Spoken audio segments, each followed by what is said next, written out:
Attention! The podcast you are about to hear is a candid discussion of current events in comic books and the comic book industry in general.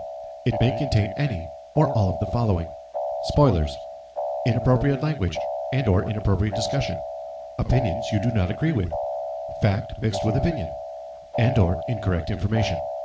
If at any point you feel offended or outraged, please try to remain calm. Thank you.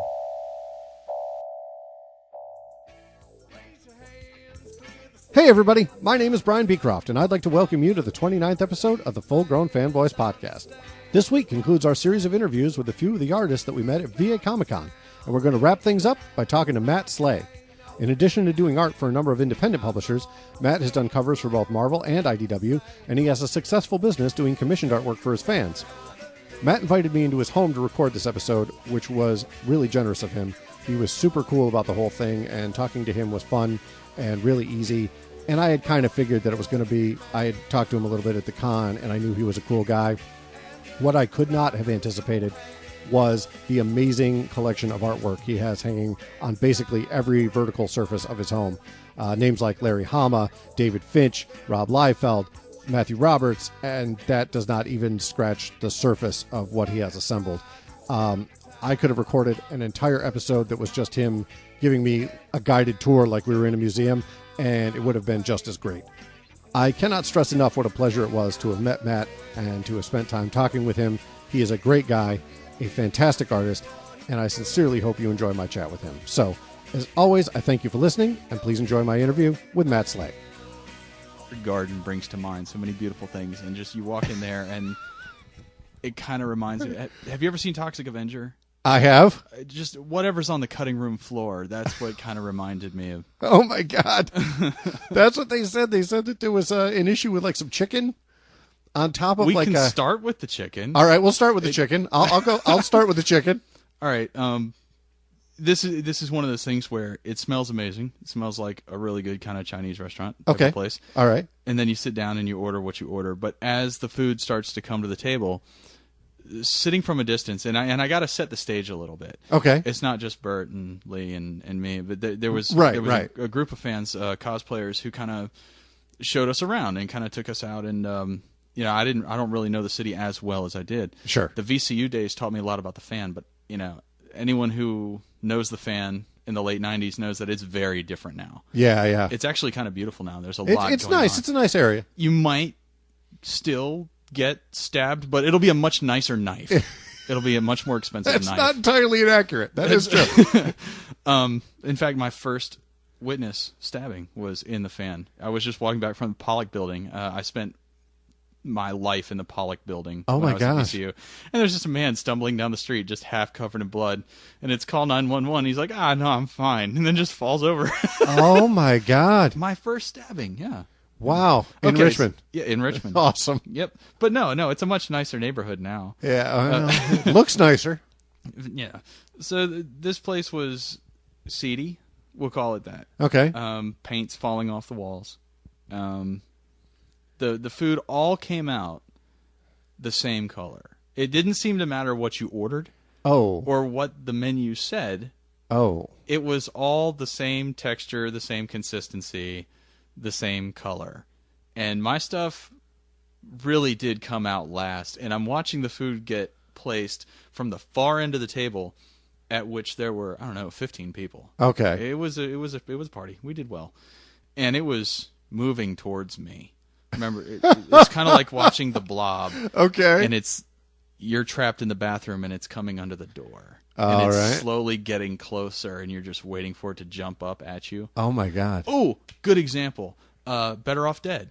Okay. Hands down, one of my favorite 80s movies. John Cusack, Booger from Revenge of the Nerds. Yeah, okay. All-star cast, right?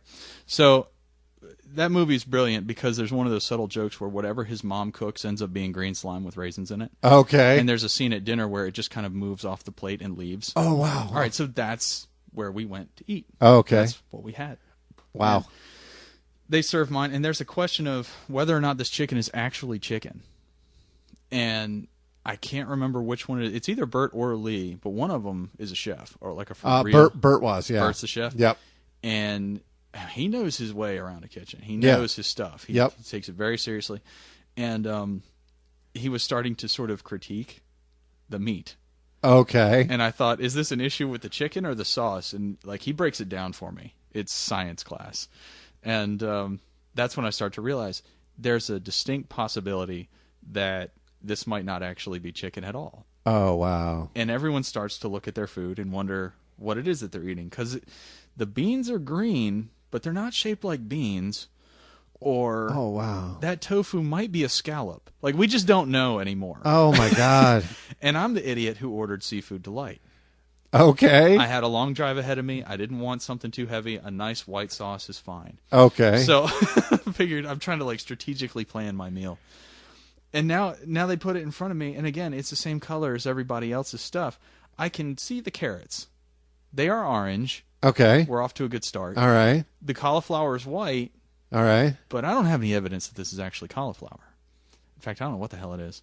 So I'm just sort of picking at it, but there's no way to know until you try. So dive right in, fearless. Everything tastes okay so far. But the idea that it could make you sick later starts to make you feel sick now. That's true. I hate that. Fair enough. Fair enough. And everybody who was really excited to eat, because it takes a long time to get that much food out, is really sort of hesitant, just poking. Oh, wow. And it only takes about halfway through the meal for everyone to start, I don't know about this. I don't feel real good. And it's trips to the bathroom. So the bathroom is a quest unto itself. You stand up from the table. Chairs are stuck to the floor. You hadn't even spilled anything. They just are. It's the worst theater you've ever been in, you know. So wow. You get up. Your feet are stuck to the floor. You're walking to the back. And you have to go down the hall. Okay. You know, you got to push the little curtain aside, go down the hall. Yeah. The walls are painted black. Okay. This is a problem for me. All right. All right. I'm only, when in doubt, black it out. That's the inker's rule. And I'm only using, as a painter, I'm only using black when I've done something that I don't want people to see. Okay. Okay, these halls are floor to ceiling black. All right, with tile that's just ripping up, and all you can see is the dirt underneath. Oh, my God. And then you hang a right, and then a left, and then another right, and another right, and another left, and then a left, and then a right. There's no way the building was physically big enough to accommodate this hallway. Oh, wow. But sure as hell. You had to walk forever. And then you get to a bathroom which is roughly the size of that closet. Okay. Maybe. And everything is floor to ceiling black. Oh, wow. And you can't trust anything. I mean, it is death. It doesn't make sense. Because all throughout the hallway are open doors, or doors that are pulled off hinges, going into abandoned parts of the building. Oh, wow. They're going into the hallway outside. Oh, wow. I want to go to this place just because I want to see it. I want to experience it. You have to. There's no way to do this the right way unless you just go and see and do. Go to the bathroom, come back. You find your way through the hall again, and the air is just thick and just musty, and it has stopped smelling like a Chinese restaurant, and it has started to smell like Tyler Durden's basement. Oh, my God. It's a bad mojo all the way around. But as you walk past, one of the open doors is going to the kitchen. And Bert will totally back me up on this, because he saw it too. They've got their prep station, which is a huge, it's not even like a butcher block. It's just sort of like a plastic core cutting board. Oh, my God. And it's on, like being balanced on a bucket of lime and stucco. Oh, my God. And on the corner of the cutting board, because it's used as their prep station, are the cleaning supplies. Oh, my God. There is no end to health code violation. Yeah, that's what Bert had said. He said it was on top of a pile of cleaning supplies. It is bad. And the knife, like the vegetables are cut and the knife is right next to it, but there's this filthy looking sponge that's sitting in a thing of, I don't even know what it was. I mean, it looked like tapioca, but oh, my God. I don't know how. Oh, my God. And that's where we all went after the convention, which was a lot of fun. Oh, my God. And whose idea was that? I'm not going to say all right, his that's name. fair. That's fair. But it is the same person who promised that they would not leave my body in the bluest bus I've ever seen in my life. Directions to the place included getting lost twice, That's what I understood. driving in the wrong direction for many, many blocks, I understood that to be the case. into what had to be a Bermuda Triangle for electronics because nobody's GPS was working. Oh, wow. Everybody got taken to the different places. And we found this lot that had an old bus, and it looked like it could have run, but it was a gigantic old school bus all the way blue, painted blue. Oh, wow. And I don't mean just the yellow parts were blue. I mean every inch of this thing was solid blue. And when we kind of got out of our cars to wonder where we'd gone wrong, one of the guys who invited us out, he's like, "Don't worry, I'm not going to like shoot you and leave you in this giant blue bus here." He was real specific about it. I thought, well, that's good. I'm really looking forward to my seafood delight now. Wow. Wow. Fans are awesome. I wonder. Oh, he was a fan? Now they're friends. You know. Okay. Yeah. Yeah. I love it when that happens, and I'll give a shout out. Dylan and Alexi definitely. They were some of the cosplayers at the last show. Okay. And Dylan hit me up online. He said, "Would you be opposed to looking at some of my stuff and giving me some ideas?" I said, "Absolutely, I'll totally look at your stuff." You know. And we got to talking, and now we can share some jokes. We've had an experience that we can share and clown about. Yeah. But they've bought themselves an Artist Alley table coming up at the next big 2-day show. So. Oh, wow, that's great. Yeah. The one in April. Yeah. So I told him, the hardest step is having the guts to put yourself out there. Absolutely. Because the first couple times you're out there, people don't know what it is that you're trying to get across with your work, so they don't know how to accept it, so they usually don't. Fair enough. And they'll just take one look and walk on by. But if you keep showing up, now they remember, and they had the guts, and I'm really proud of those kids for stepping up.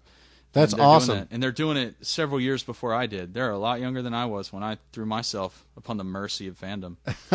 And yeah, but that turned out pretty well for you in the end.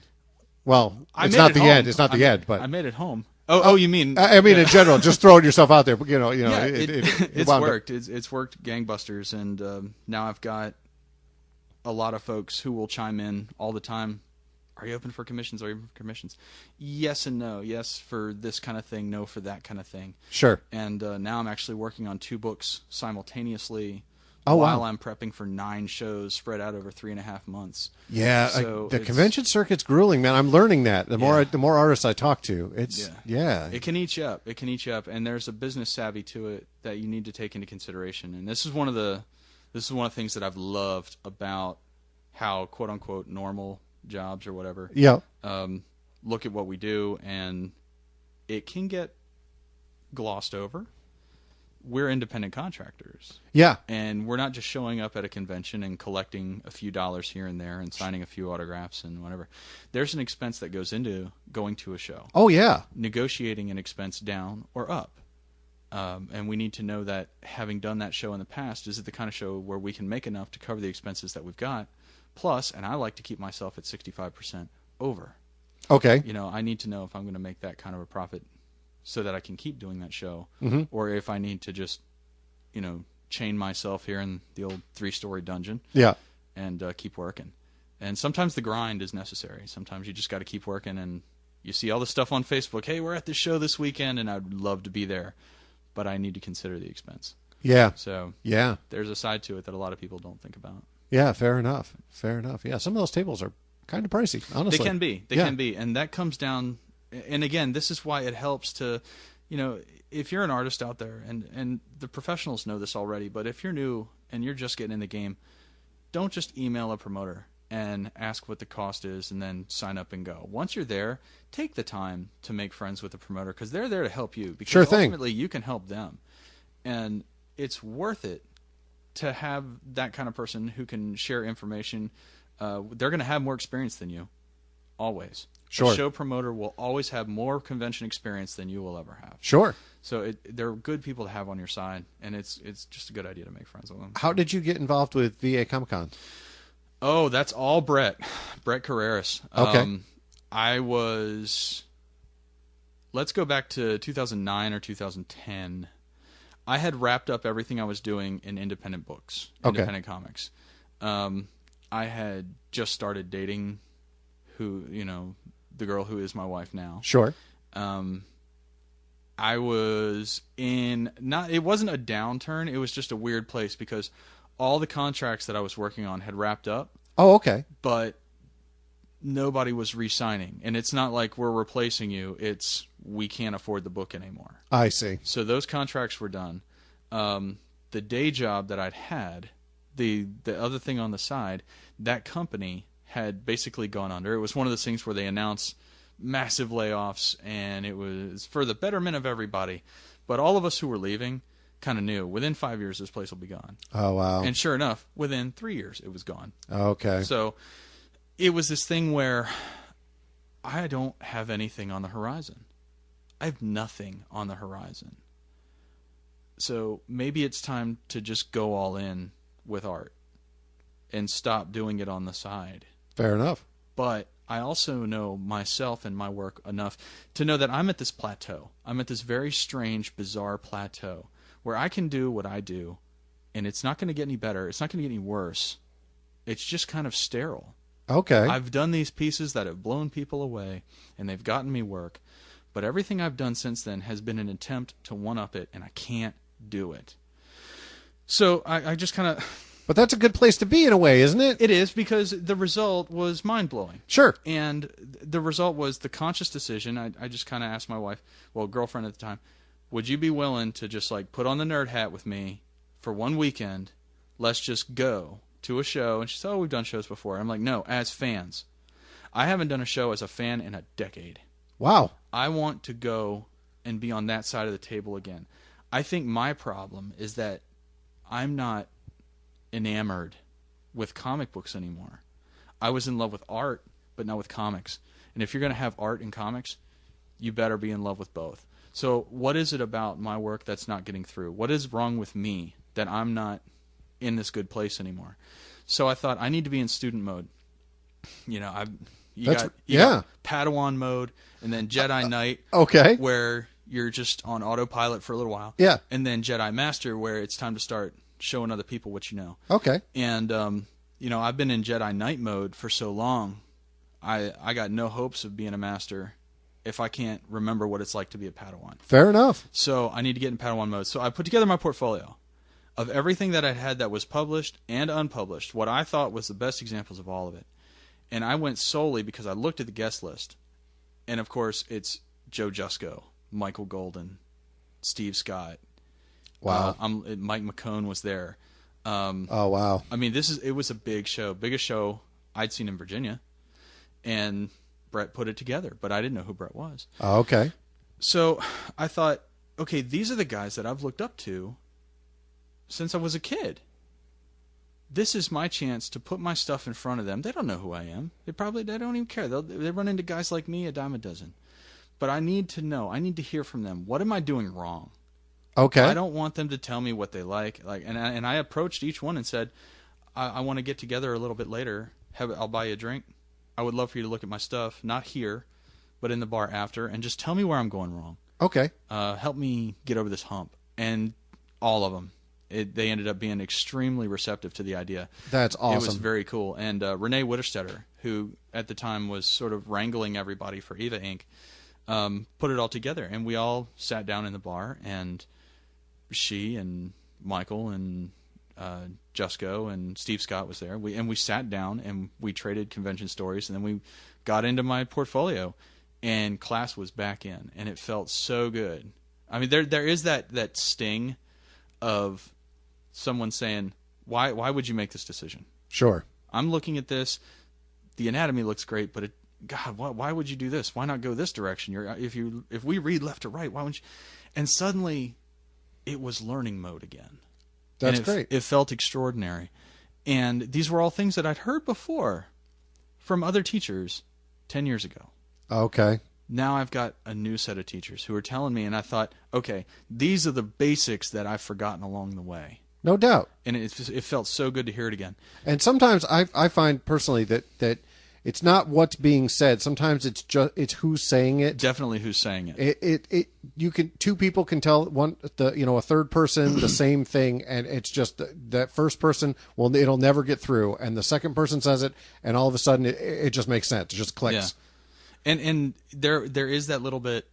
Then I'm over it now, but at that point, there was that sort of starstruck thing where I'm sitting at a table with Michael Golden and Joe okay, Jusko, and fair enough, I could see that absolutely. And we're sharing a bottle of wine, and we're talking about Wally Wood and where comics has gone wrong and what they're doing right, and we're just having this weird conversation. That's awesome. And if I had to liken it to anything, there's a show, it's sort of a show, it's called Comedians in Cars Drinking Coffee. Yep, I'm familiar. Yep, okay. Jerry Seinfeld. Right. Yep. It felt very much like that does. That's awesome. Because, of course, they had stories that I can't hold a candle to, but it's amazing to hear them from the source. And, you find out that there's not even a 6 degrees of separation, but a 1 degree of separation between you and everyone else at the table.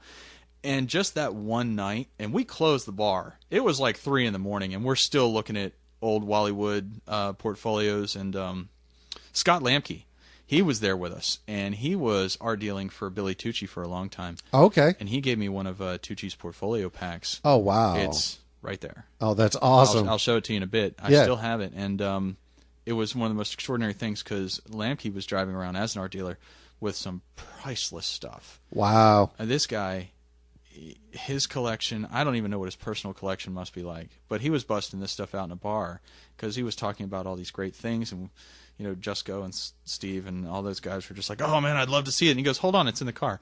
Oh, wow. And then he comes back in with it. And we must have been that bar's dream come true because we just kept ordering while they were still putting the chairs up. Okay, all right. But we were spreading artwork out all over the place, just ogling this stuff. It was an amazing experience. But after that night, there was this light switch that just turned on. And I was having ideas that I hadn't had before. And I was diving back into characters that I couldn't have cared less about. And it's, Deathlock. Who cares about Deathlock? I do. Yeah, right. Back in the day, I did. And he's back. I know you don't watch TV regularly, but yeah, Marvel Agents of S.H.I.E.L.D. He's on. So what? I know you've had a very you've said you've been in comics for what, like more than a decade. On and off, but lately I've been doing variant covers when asked, and of course commission work. Sure. Marvel Premiere comes and goes. There's one of those sets every year, and then I worked on Iron Man 3 set for a while. Oh, okay. But the thing I've been on now, like Time Travel Tales, is sci-fi and fantasy anthology books, doing chapter artwork and stuff for those. And there's this whole new world that apparently I'm already a part of, and I just never thought of myself as a part of it. Fair enough. But I am. Well, tell me a little bit about, because I'm really pretty ignorant about this Time Traveler's Tales thing. Oh, it's okay. It was put together. Ron Garner put together Silence in the Library with a group of writers. Okay. And just a few people who wanted to write something. Timothy Zahn, Michael Stackpole. I don't know. Pick somebody. Pick anybody. Okay. Who has written stunning sci-fi and fantasy in the last 20, 30 years. And they kind of all got together, and whether it's contractual obligation or a desire to branch out, or maybe they had something written down that was just collecting dust, they said, okay, if we have this not artists like painter, but artists in general, okay, like a writer's collective, why don't we put out some anthologies the way they were, the real anthologies from the 20s and 30s and 40s when writing was writing. Fair enough. And the art that accompanied it was specifically and solely for the spirit of that writing. These are brilliant writers running basic writing exercises. Okay. Time Travel Tales could be a textbook. It should, if you're in a creative writing class, it needs to be required reading. Because you've got 20 different styles producing 20 different stories. And Volume 1, there was one that just brought me to tears. I was absolutely in love with that story. And there's some that don't touch you at all.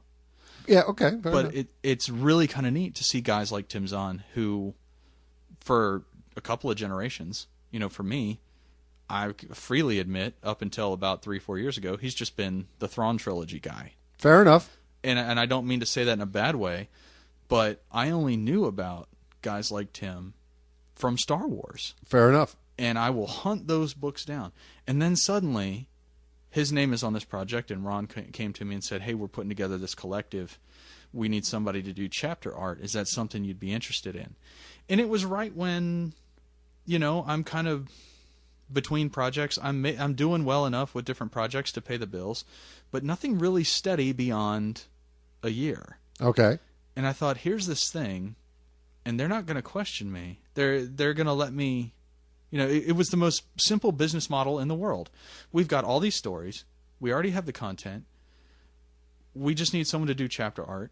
Can you read them and do that? Okay, well, what would you like to see from each one? Just whatever hits you. Wow. Okay, well, what if what hits me isn't the characters in the book? What if it's this feeling that you get from a book? What if it's, there was a story where a scientist is creating life, and it keeps the thing keeps going wrong in stages. Okay. But because he's creating life, the image that I got was a leaf, but the leaf is broken up into 4 sections, and one is completely dead, one's kind of rotting away, one is in full bloom, and one's not bloomed at all. It's like the seasons, Sure. Like, that's what got to me. They didn't even question it.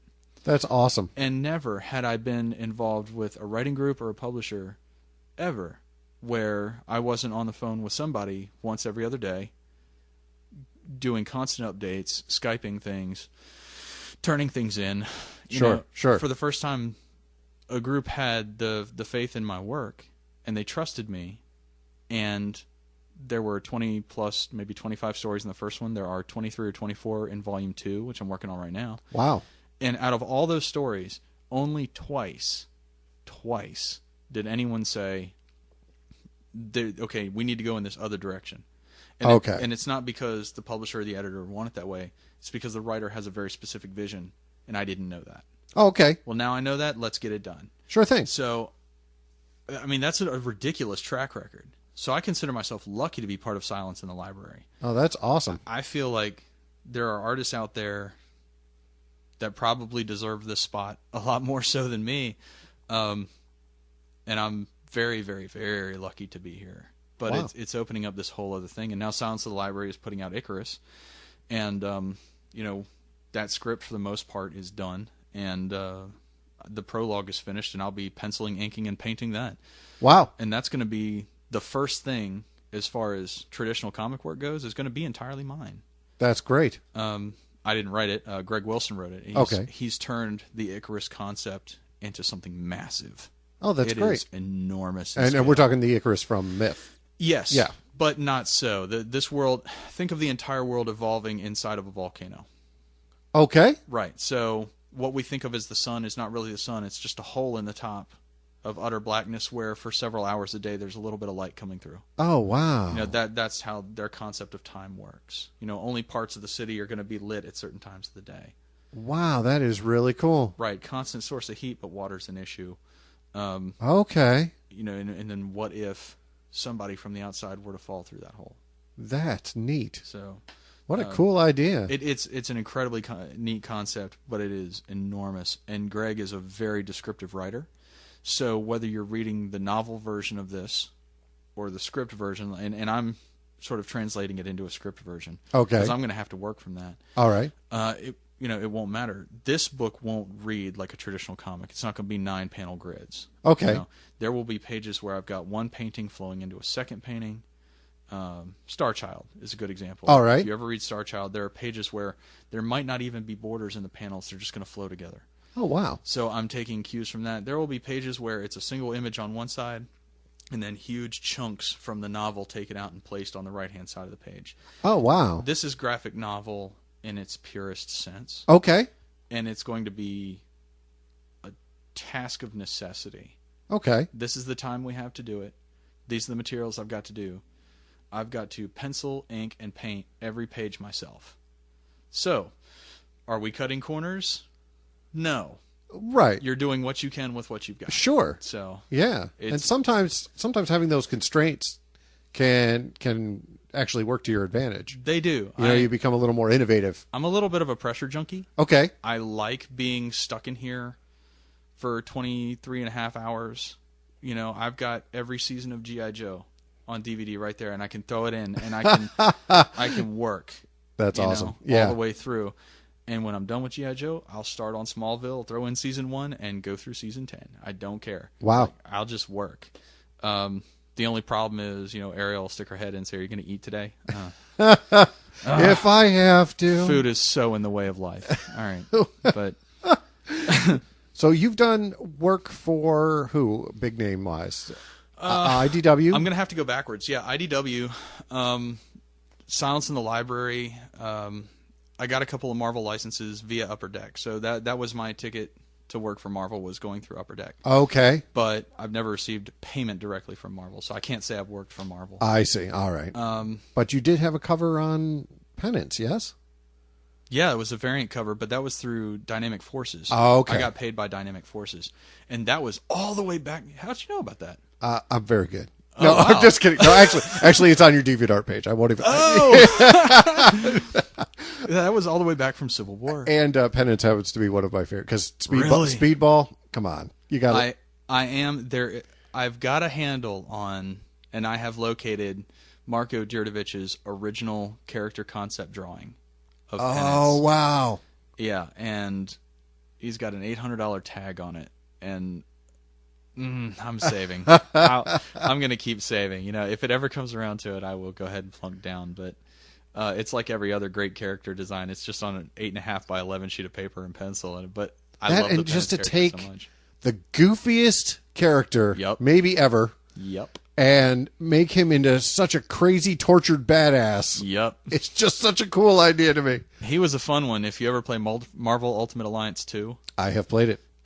once you unlock Penance, he's not that great. No, It's he whatever. wasn't. Yeah. But if you juice him up all the way and you max out all of his stats, he's the powerhouse Oh, really? for the entire game. Yeah. Oh, he trumps wow. everybody. He will clear the screen.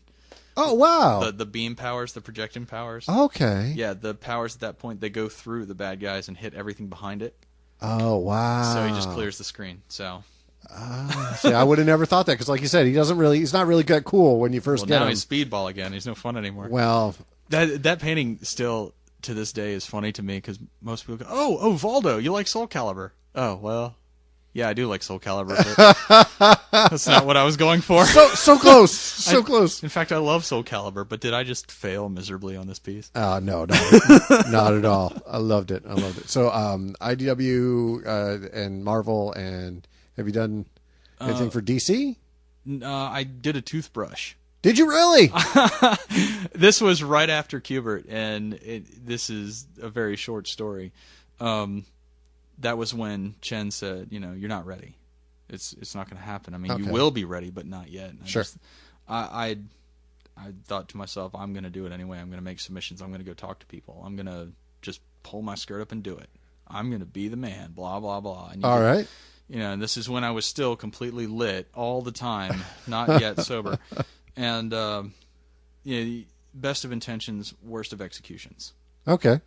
I was a name dropper, and I did what I had to do to get in the door, and it was one of those things where finally submissions editors would put me over to licensing, and licensing said, "Tell you what, draw me I need 20 figures spread out. I need this many Batmans, this many Green Lanterns, this many, there were penguins in there, and, just stuff. And Okay. this is the style guy. This Jose Garcia Lopez was responsible for what essentially was the quote-unquote DC style. Okay. At the time. Yeah. And that was a neat transition period, too, because he was essentially retiring. Sergio Cariello had been tapped by DC to kind of take over.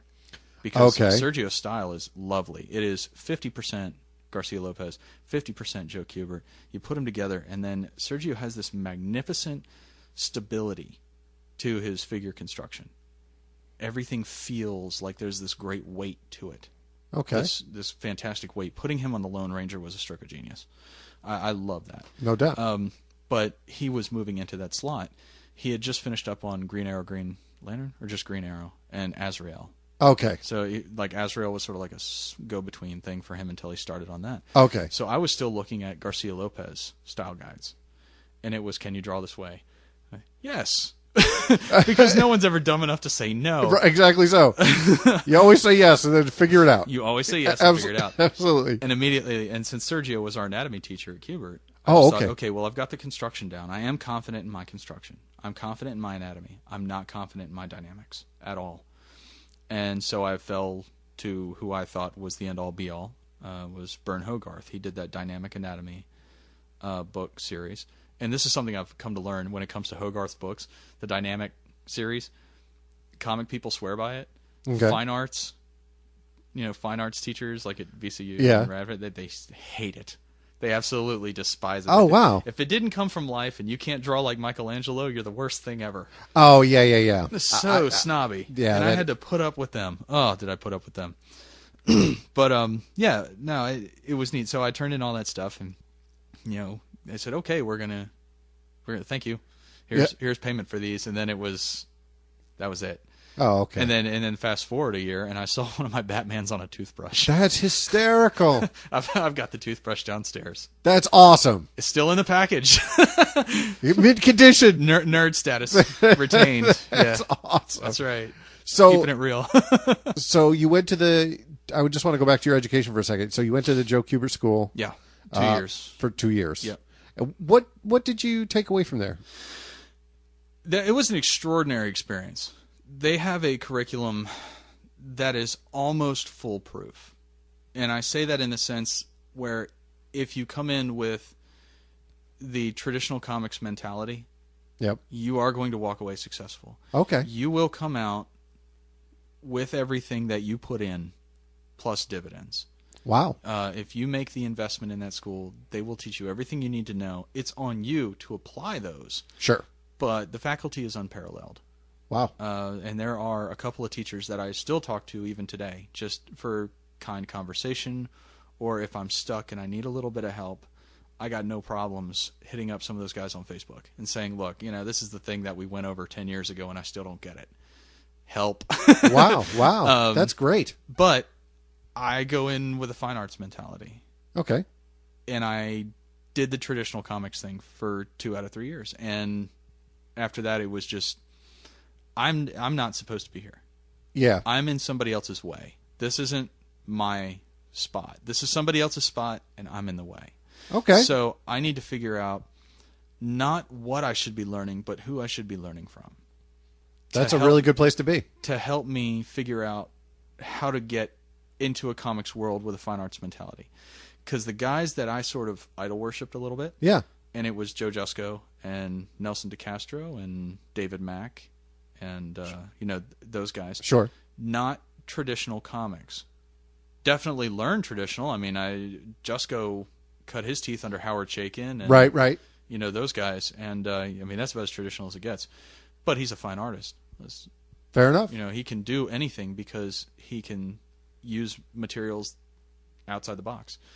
David Mack is definitely doing his own thing, and he's been doing it successfully for years and years and years. Right. And he uses watercolor as well. I mean, he uses a lot of things. If Sure. you look at his pages, Sure. you maybe there's a feather jammed in there. Don't let it cross your mind that that's digital. No, he jams a feather in there. If he wants you to see lace, he's going to paint lace into it. No doubt. That's how he is. But I got a lot of respect for those guys, and every time I open a book, it's like a class. It's taking another class, so I love it. And Nelson is actually a professor up in New York, I think. Oh, really? I think so. I've talked to him online a few times, and I sent him a piece, and he sent me a piece. And but the way he paints, it's sort of like Jusko's, except there's more of a dual light sourcing. I don't know. I've picked them apart. Fair enough. But those were my influences going in, and they started to come through in my work, and it just kind of became painfully obvious. I don't want to recreate Watchmen. Okay. I don't want to do that. No doubt. I'm a lot more interested in Kabuki and Starchild and Arkham Asylum and Right. Dave McKean and Bill Sienkiewicz and Sure.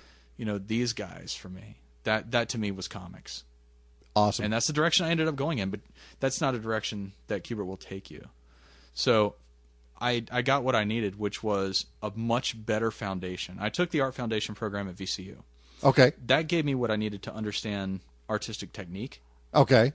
Kubert gave me what I needed to understand the business of comics and why we're doing what we're doing. I see. And for that alone, I'm always going to be in their debt. Wow. Always. Wow. But after that, I did want to finish my degree. Yep. And pursue a master's. So I went to Radford University. Oh, okay. And Radford was phenomenal. Radford was amazing. That was that Shangri-La for visual artists. Visual and performing arts, their college is off the charts, and they've got some hidden weapons. They have become that university where the art community wants to teach. Because the university as a business won't interfere with your curriculum. Okay. And at the university level, they shouldn't. Fair enough.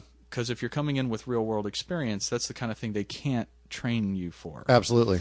And I found out that I had taken a bunch of drawing classes, and I'd taken a bunch of drafting classes, and it came time to look at my credits. And this is really how awesome Qbert did for me. This is the most amazing thing it did for me. Okay. It's not a university.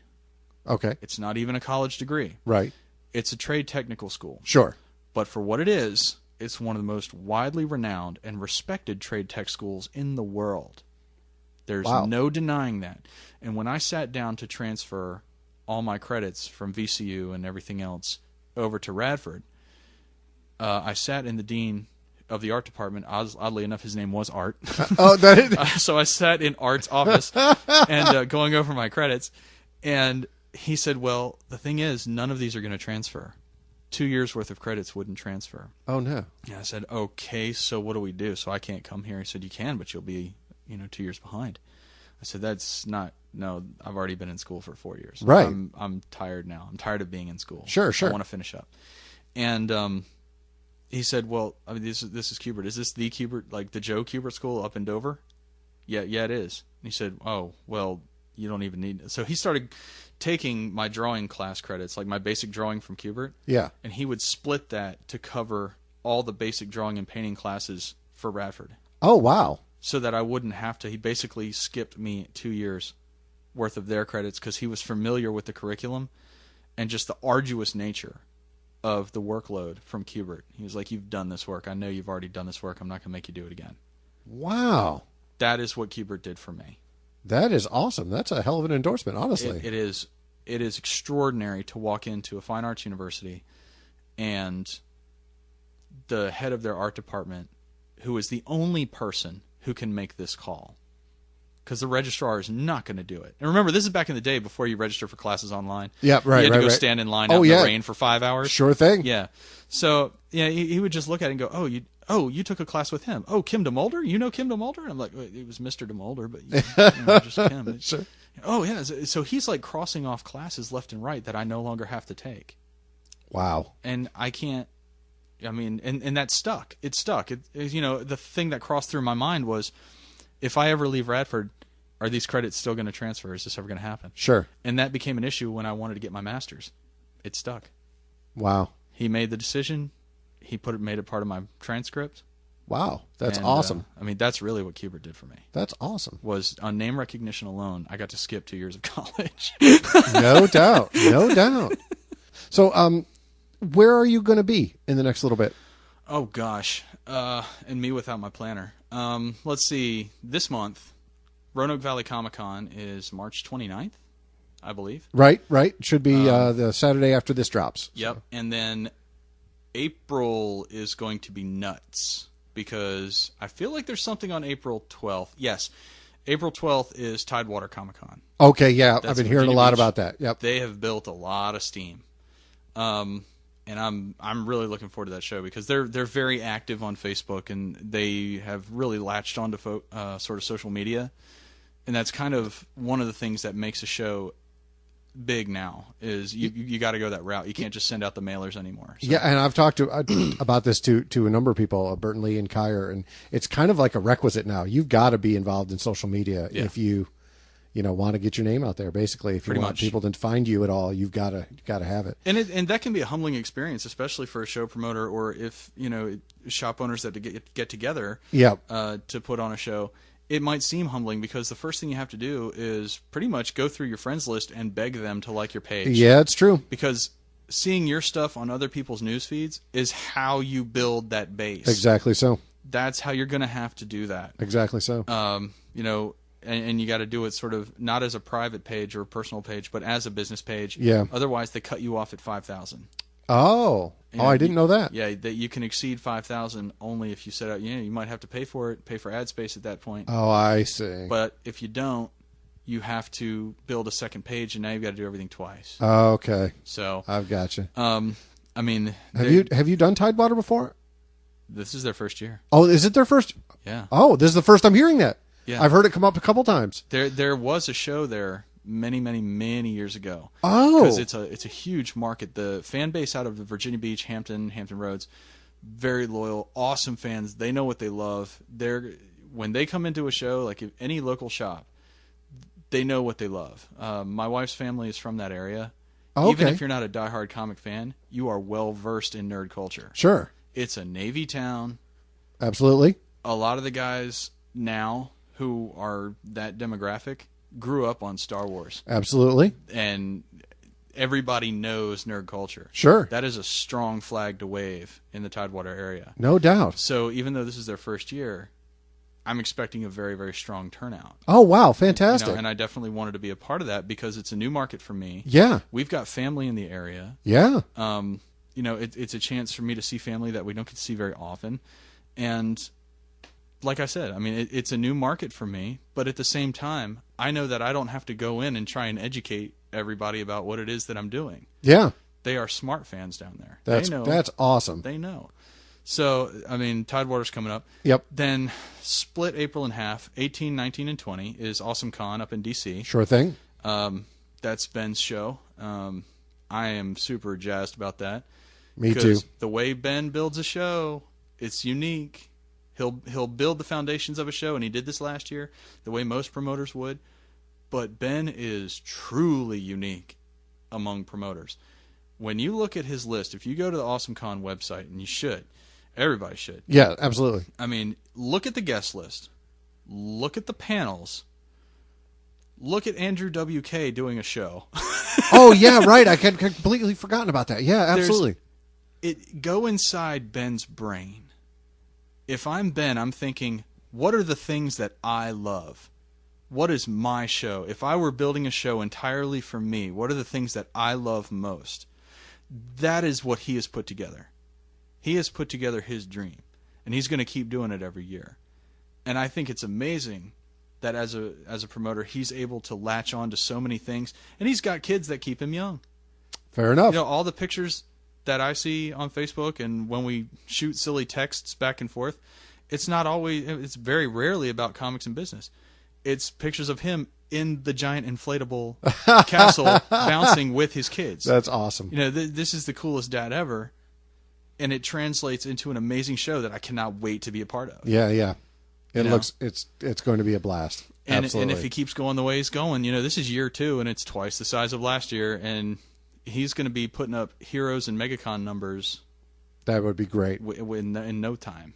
Absolutely. And he's in a great place to do it, in D.C. Yes, absolutely. Because one of the things I love about Heroes is that it'll draw the entire Southeast region. It sure does. And one of the things I love about Boston and Baltimore is that it'll pull in everybody up to New England. Sure. But having D.C. in there, yep, you can start pulling in the whole Midwest. Yep. So agreed. It's a nice little stopgap. It's right. It's just in the right place, just the right time of year. It's D.C. If you know, you're going to be sucked into that show for every second of it. Oh, sure. But if you want to stay there for the rest of the week and check out the Smithsonian, why wouldn't you? Absolutely so. That's every time I'm in D.C. I'm at the art gallery. Heck yeah. And then let's see, after that, April 27th, I think Virginia Comic Con's got a one-day show. Indeed. I'll definitely be there. Yep. May, I've got TriCon. It's Tri-State Comic Con in Huntington, West Virginia. Okay. That's Eric Watkins' show, and Eric is he's putting together something that's very much like Virginia Comic Con. There's a little bit of something for everybody, but it's going to have this really strong like hometown kind of feel. Awesome. And I really like that. Eric knows how to have a lot of fun. If you go look at the guest list, he likes to. It's like playing poker the way he builds the show. If you go look at the website, there's like 2 or 3 people, and then wait about a month, and then suddenly it's 10 people. And then a month later, it's like 20. Oh, wow. The announcements all come at once, and it's like, holy smokes, now I'm super jazzed about the show. Okay. I can't wait to go. So, let's see. Wow, when is that again? That's May 30th or 31st. I've got to get out there. I've got to get out to West Virginia anyway. It sounds like a hell of an excuse. I've got it bookmarked on, and Huntington's a cool town. There's stuff to do. Sure enough.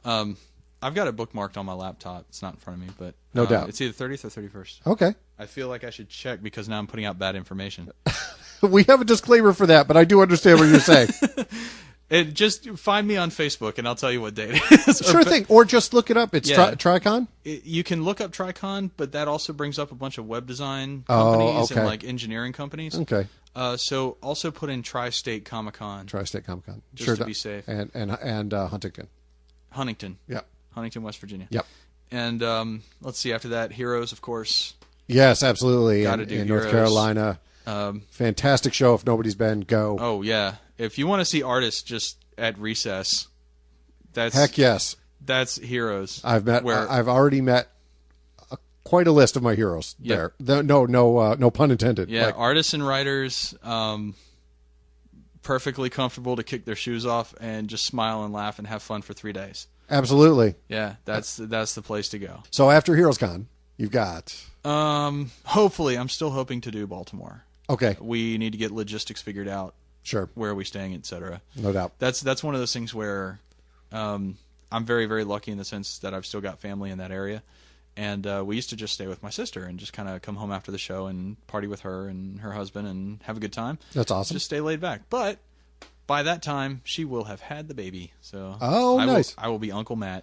Awesome. Yep, and we're going to do them a solid and not interrupt Fair enough. that flow, because that is a very considerate thing. we don't have kids, but I do know that for the first 6 months to a year, it's shut up. Like, don't make any noise. It can be. It can be. There's definitely those times. Yeah, stay super quiet. Absolutely. They're awesome until they're about 5. And then Yeah. from about 5 to 18, you're in for a ride. That's But if we can set it up, maybe stay with my folks. That'll be fun too. Cool, Except yeah. They're 45 minutes out of town, so that could be a Oh, long wow. haul, Yeah, so. yeah. But if we can get the logistics figured out, we'll have that fun, because Baltimore's an amazing show too. It has a Heroes kind of vibe. Oh, okay. It feels like that with a little bit more. To me, Heroes is the pinnacle of what every convention should be always. Okay. I can't say that. Yeah, any no, other way. I definitely agree. It is. Yeah. It is so much fun. Yeah, it's pretty ridiculous. Even the art auction is a main attraction. You know? Absolutely. No, the art auction is great. Yeah. No, absolutely. And they've got the not to keep going on about Heroes Con, I guess, but and they've got that the competition. It really is, though. The best kind of circus. It really is. Yeah. It's a comic book themed circus. You're absolutely right, and it's great. Now, Baltimore is right there, sort of. Baltimore has some of that, but take away some of the sandals and lounge chair mentality and put in a little bit more retail. Oh, okay. So, all right. Where you might have had, I don't want to say that Baltimore isn't laid back. It's awesome. Sure. It's really cool, but you've got more retail side of things, as in it's pretty much split down the middle. It's the biggest comic shop you've ever been into. Okay. All right. There you go. I can see that. I think that's the way to say that. Heroes is comic book circus. Yes. And Baltimore is the world's biggest comic shop on Free Comic Book Day. That's pretty cool. I think that's the way to explain that. And there's room for both. I think that's good times. Yeah. Yeah. And they're both important. They're staples. I've been to San Diego now. Oh, have you? And I've done that show. And if it weren't for guys like Ben Penrod and Brett Carreras and the IDW gig, and if it weren't for Ninja Turtles, it wouldn't have happened. If I hadn't been invited, it would not have happened, because it's become so expensive for an artist to go. And while it's not anti-artist, we are the first ones to get shown the door when a TV studio buys more floor space. There you go. Exactly so. And that was never made more prevalent to me. Yeah. When I was at San Diego and I bumped into Phil Noto. And he's one of those guys that, we're not like old drinking buddies, but he's one of the guys that I bump into at every show. And we shake hands and have a laugh. But I was like, what are you doing? He's just walking around. He didn't have a table. Oh, wow. That man deserves 10 tables. Fair enough. He's someone that I look up to, and I thought, how is it? Take my space, for God's sakes. You deserve it. You have earned it. Okay, fair enough. I'm here on the wishes and the prayers of other people. You know. Wow.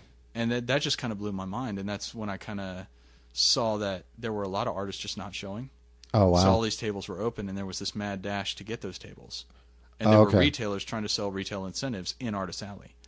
Oh, wow. That's like sacrilegious to me. Yeah. Stay out, you know. All are welcome in Artist Alley. No doubt. But not if you're a car company trying to sell raffle tickets to get your cars out there. I mean, Wow. no, you're not allowed. Wow. Comic fans are welcome. Sure thing. You know. Yeah. But so I mean that really hit me kind of hard. So I've done that now, and the only two on my list that I have not been able to get to there are three on my list that I'd really love to get to, and it's Emerald City. I've been hearing good things about that. It's been that's been blowing up lately. I have a great friend out in the Seattle area, Russ Flaherty. He is one of those guys that I told you about, that where he just knows what he likes in the art market. Fair enough. And he is a fan of pure art. You know, he's got his favorite characters, and he wants artists to represent those characters. That's awesome. And he's become a good friend, and he's someone that I can trust in for advice. And if he chimes in on something I post online, he says, "No, this head's too big." You know, like I'm going to listen to him. Okay. Yeah. You know? Yeah. Fair enough. And he says, "Dude, it's heroes on the West Coast." That's awesome. That's all I need to hear. Yeah. You know, so it becomes a matter of logistics. I also want to do Amazing Arizona Con. That'd be cool. Yeah, because there are some West Coast guys that I've become really good friends with, and that's their sort of backyard rough and tumble. Okay. You know, that's where they go to party and have a good time. All right. And that's their heroes. That's cool. So I'd just love to get together with some friends and no doubt, you know, do some artwork while I'm out there. Yeah. And MegaCon, and I think that one's out of morbid curiosity. Mostly because I don't do well in that kind of heat. When it's a really sort of humid heat. Yeah. Dry heat, I can handle that. Not a problem. But when it's that humid, Miami weather. Yeah. Or Orlando. I think it's in Orlando, right? Yeah. Yeah. It's I just don't know if I can do it. Yeah, I hear you, man. So Baltimore is not your last show. Oh, there's no such thing as my last show. Well, you know what I mean. For the summer season, let's say. Probably. Yeah. Okay. Well, maybe not. I'll take them as they come. Okay. And by then, Icarus will be in full swing, and Time Travel Tales Volume 2 will already be out. And there will be science fiction and fantasy conventions that the comic book community doesn't really know about. Yeah, I've noticed that there is sort of a weird line there. And that's a damn shame. It really is. It's a damn shame. So strange to me. And here, right here, between Lynchburg and Roanoke and Richmond, between ShivaCon, Mysticon. Yep. I mean, these shows are getting bigger, and the fan lines are starting to blur. Yeah. And if we figured it out, why haven't the rest? Yeah. You know? No, I agree. And here's one of the most fun things. I've been dabbling for about a year now in 3-Story Dungeon. Okay. And 3-Story Dungeon is my Tumblr page. Okay. I don't update it very often. It's going to be 52 written entries with God knows how much artwork. Okay. But the written entries are, okay, this is the weird thing that happened this week in my life. When I was a kid, all I ever wanted to know is, what's it like to be you? When you see a comic book artist. Fair enough. And when I was in middle school, you did that in Issues of Wizard. Yes. Wow, what's it like to be them? No doubt. They're rock stars. They're movie stars. Yeah, yeah. Not so much. A handful of them are. Yeah. Definitely. Especially the ones that invested and got in the 90s when you could do that. Right. But the vast majority of them are very much like me. This is not a mansion. Fair enough. You know, we've got deadlines. We've got bills to pay. We've got work to do. We've got business to maintain. We've got a dog to walk. You know, dishes to do. Yeah. We take our trash out like everybody else. Absolutely. We are not rock stars and movie stars. Every now and then I'll go to Barnes & Noble and maybe somebody will recognize me and I'll sign an autograph. Oh, that's cool. And that's a lot of fun because it results in a free cup of coffee. All right, fair enough. Which I'm hopelessly addicted to. But, you know, I don't need much more than that. I don't need any more than that. Sure. So, but I always want to know, what is it like to be you? So I started doing 3-Story Dungeon, and that's what this is. Yeah, this is a 3-story townhouse, and the top floor just feels like the darkest, dankest dungeon because I've been in here for 18 hours. Okay. In this one room. And so you can find all that stuff on your Tumblr. Yes, 3-story dungeon. 3-story dungeon. Where else can we find you online? Facebook, of course. Yes. Facebook is always the go-to. DeviantArt. My username on DeviantArt is Spacious Interior. All one word. And before anybody asks, Spacious Interior, that's not like a... Okay, well, here's how it's sort of where it came from. Okay. A long time ago, set your Wayback Machine for when Xbox was a brand new thing. Okay. I was right there. All right, the original Xbox. BioWare had finished up on KOTOR, and they had expanded their repertoire into, let's call it like Kung Fu mythology. Okay. Do you remember Jade Empire? Are you kidding me? Okay. I played the shit out of Jade Empire. Love Jade Empire. Sagacious Lao? Sagacious Lao. All over it. I was a tiger. What was the tiger? That guy. Yep. And then Twin Butterflies was my weapon of choice. Awesome. Love the Twin Butterflies. Or Crimson Butterfly, whatever it was. Crimson Twins, I don't know. Okay. G.I. Joe reference. So, I was all about that, but if you were just starting a new game, you had a name generator. Okay. And it was names like Sagacious Zoo, Yeah. Furious Ming. It was always an adjective followed by some stereotypical Shaw Brothers Kung Fu name. Yep. It borderlined on sheer racism. Okay, yeah. It was absolutely ridiculous. Yep. And we thought, there's no way to take this seriously. Because you can type in whatever name you want. As long as it's not specific cuss words, right, the game will recognize right, it. Right, fair enough. And I thought, they're the only way to do this for real. Back in the day, family names were surnames, and then your name came from what you did. True. If you were, I mean, even in Elizabethan times, these were names like Fisher and Baker came from. Yeah, absolutely so. You know, Smith. Absolutely. This is where these names came from. And China was no different. And the girl I was dating at the time, she kind of hit the nail on the head. She was like, well, just name yourself what you do. And at the time, I was still a designer. I wasn't working in comics. I was designing kitchens and bathrooms and things like that. And damn if my name wasn't Spacious Interior. That's great. So between Jade Empire and DeviantArt, like all these online communities, when I was really into gaming, I just became known as Spacious Interior. That's awesome. That's amazing. And when I set up my first DeviantArt, it never occurred to me that I would turn out that Joker painting and that thousands of people would just start looking for me online. Sure. That never crossed my mind. I am a lot older than... I'm weird. I'm a good 10 years older than most of the people I hang out with. Fair enough. Or 10 years younger than the other group of people I hang out with. Fair enough. I don't really have a lot of friends my own age. I don't like people my age. We're terrible people. But I set up my DeviantArt as Spacious Interior. Sure. I set up a lot of profiles as Spacious Interior. So the greatest day of my life came about 10 years into my career when DeviantArt finally said, okay, you can list your real name under your profile name now. Oh, okay. Oh, okay, now people know who I am. All right. And in that month, I went from, I don't know, 8,000 or 9,000 page views to like 20,000, 30,000 page views. Wow. Wow. And then it got out, and now I get the question at every show. It's like, so what is Spacious Interior? Yeah, I do have to admit I did wonder, but then I thought, hey, you know what? It's a long story, and if you play Jade Empire, you get it. If you don't play Jade Empire, you don't get it. Oh, my God. Such a good game. So good. Well, listen, man, thank you so much for having me in your home, in your studio. Your home is awesome. You have so much awesome artwork. I could spend the rest of the day just wandering around here like a museum. Like I said, man, for people that are wondering, what is it like to be you?